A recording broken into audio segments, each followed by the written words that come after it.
Hey guys, welcome to another episode of Geopolitics with Mark. This is March 8th.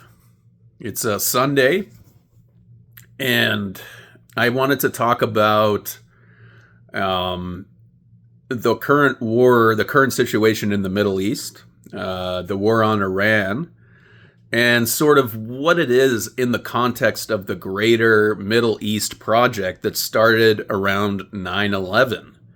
So basically, what happened is you had a false flag attack.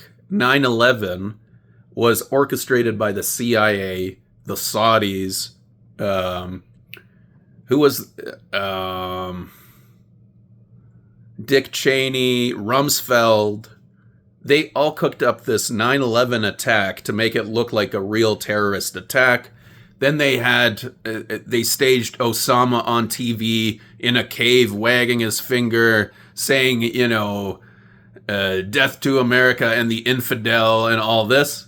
And so then they used this event, the biggest false flag in history. This is the biggest false flag event that's ever happened in history in terms of the amount of money that was mobilized afterwards into wars.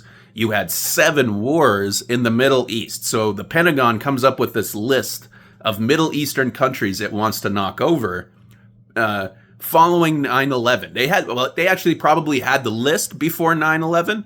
After 9/11 happens, this is the list that they're reviewing. And you can go on YouTube. I forget who initially said this. I wish I had this with me right now, but basically that's what happened. Is that you can look up Jeffrey Sachs, Pentagon plan for war, something like that, because he's the one that got the information about how the U.S. was planning to go into Iraq, Afghanistan, Syria, Libya, Lebanon, Yemen, Iran. All these countries were supposed to be destroyed, dismantled, balkanized for the sake of empire, to make sure that Israel is the only powerful nation in the region, which will then allow the empire to control the oil in the Middle East. So basically, that's the whole setup. And where we are today is on the war with Iran. So this is like the last war. So was the war in Iraq or Afghanistan successful? It really depends what your definition of success is. If the goal was to fleece the American taxpayer, enrich the arms industry, and weaken the countries in the region, then it succeeded. So there wasn't some kind of great success in terms of improving the country for the people, but basically the whole strategy is just to kind of break everything up. If something starts growing, if something seems stronger, like Iran, which is the strongest nation in the region, it's a threat. It's the evil. It's in league with the, everything that's vile. You can't reason with them, etc., etc. So this is the propaganda we generate in order to create this Middle East where only Israel has any power and everything else is broken. But the problem is that they took their time to get to Iran, and in the meantime, Iran was making preparations. They knew what was coming. They have tens of thousands, maybe hundreds of thousands of missiles in underground launch pads under the sand where you can't see where the hell they are. And then you have this decentralized system where you don't have a central command, where you have regional autonomies. So only these guys know where they've buried the missiles. And so the idea that Israel is going to be able to, or America is going to be able to identify the missile launch sites, it's preposterous. To me, the only way out of this is basically when we went and attacked Iran, they responded with, they've pulled us into a trap now. Now they're in the driver's seat.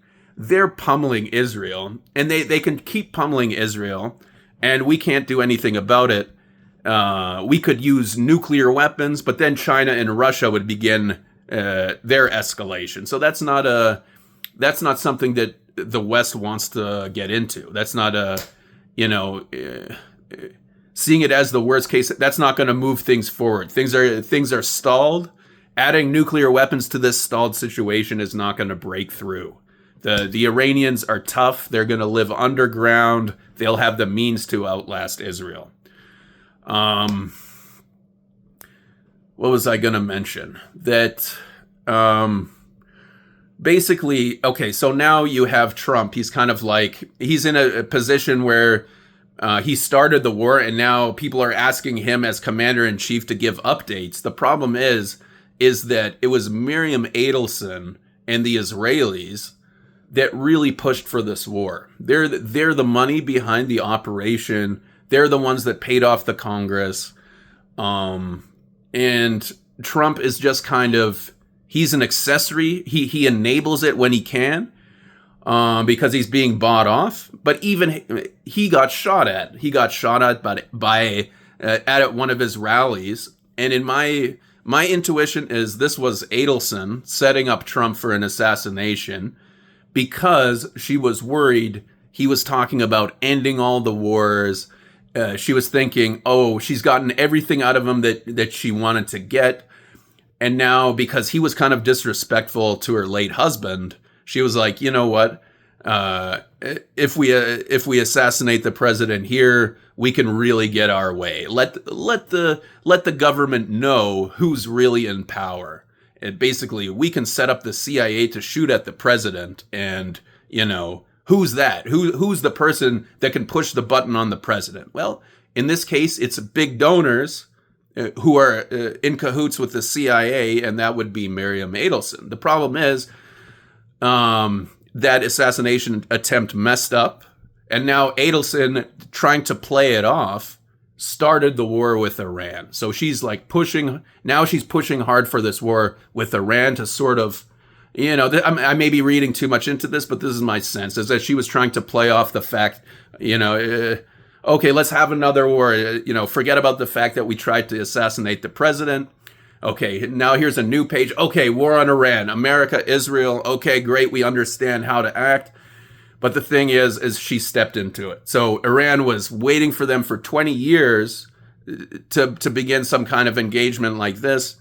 And so now what's going to happen is Iran is strapped in the seatbelt of the whole region, and they just have to go along with the ride for, I don't know, a year, 2 years, 3 years, until they've like reorganized the Middle East and then begin to work with China. So Iran is going to set up the Middle East according to how it wants it.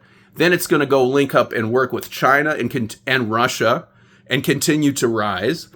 And as the U.S. is pushed out of the petrodollar system, and we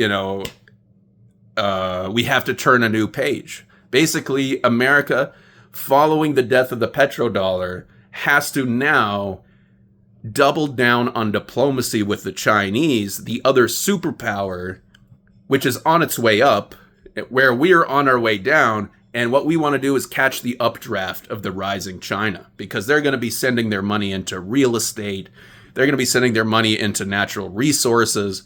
And that's the money that we want to capture. So, we're in a difficult situation right now, but the long-term picture of where the two superpowers, America and China, at this time can set up a longer-term trajectory.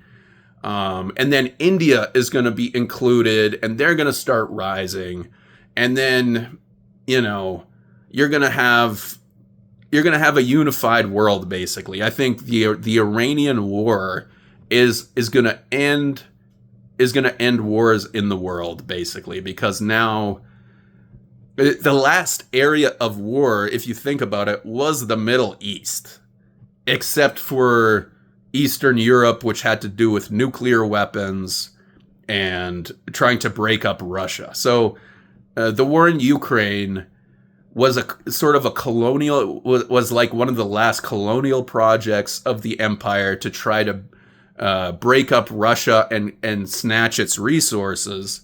It didn't succeed. So now that's the last time the West can probably try to push into Russia. And now is probably the last time that the West will have control over the oil in the Middle East. So the whole the whole economic program is going to have to be reinvented along the lines of this cooperative arrangement with the billions of people and, you know, our natural resources and all our space, you know. So basically we're going to have to find compromise and accept the fact that we're no longer at the top of the global pyramid. We're 4% of the population. And so the idea that America would be, you know, continuing to administer the world as if it's some exceptional people, just intrinsically exceptional, is unrealistic and is kind of what has led us into decline, allowing the mass of the people to buy into the exceptionalism, and then using that as the explanation, using that as a consolation for why they have to have a declining standard of living. So the mass of the people are facing a declining standard of living, but then they're told, your country is the best country in the world. Feel happy to sacrifice for your country. So now, you know, they're holding this out where it's like, yeah, you're poor, but we're the number one in the world, so don't feel so bad. But now it's becoming clear that's not the case. But the situation keeps getting worse for more and more people. So the idea that you can get on TV and say America's the greatest, and then the mass of the people will just, you know, cheer and go have beer and everything's cool, you know, these days are over. So we're in for times where we're going to have to really rethink how society shares its resources in order to provide for the class of the people, the 70% of people whose jobs are becoming unnecessary, obsolete, automated, or outsourced.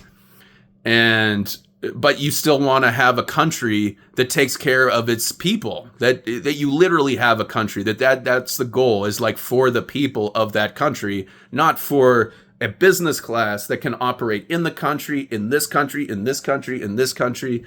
And the mass of the people in all those countries are just, you know, let to fend for themselves in the wild, as if their government is no longer in existence. It's only a business class that's, you know, figuring out how to harvest the country. Like in The Matrix, that scene where you have those robot harvesters and there's those, you know, babies growing in fields and then they're consuming them, using it as batteries. So this is kind of how the West is turning.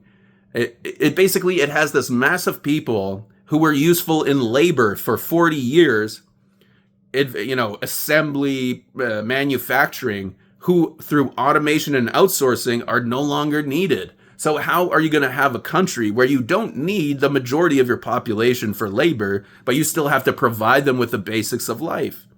So this is the situation that we're in. We're going to have to experiment with socialism, or we're going to see continued decline of our society. It's going to revert to barbarism, and yeah, that's where we're at. I hope you guys like this episode, and I can't wait to see you in another episode of Geopolitics with Mark.